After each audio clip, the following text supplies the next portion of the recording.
ఇప్పుడు స్కూల్లోకి పిల్లకాయలకు సెలవులు ఇచ్చారు కాబట్టి ఓన్లీ మేడంలు మేము మాత్రమే వస్తాం స్కూల్లోకి.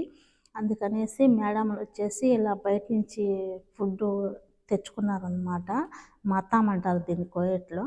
ఈమె వచ్చేసి వీళ్ళన్నీ ఎత్తుకొని వచ్చింది. కర్రీలు కొన్ని, రొట్లు. ఈ రొట్లు వచ్చేసి సూర్య రొట్లు అంట, చాలా బాగున్నాయి టేస్ట్ అయితే.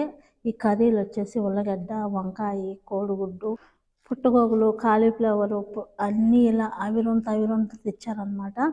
కానీ నాకైతే అంత టేస్ట్ అనిపించలేదు.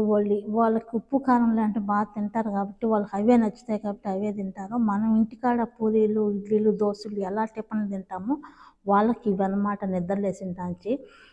రొట్టెలు అయితే చాలా బాగున్నాయి చూసారా. ఆమె అలా చేసి దాంట్లో కాలుచాను అనమాట. గ్యాస్ మాదిరి పొయ్యది, నూనెలా ఏమిలా దాన్ని కరిగిచ్చేస్తే చాలా బాగా ఎగినాయి.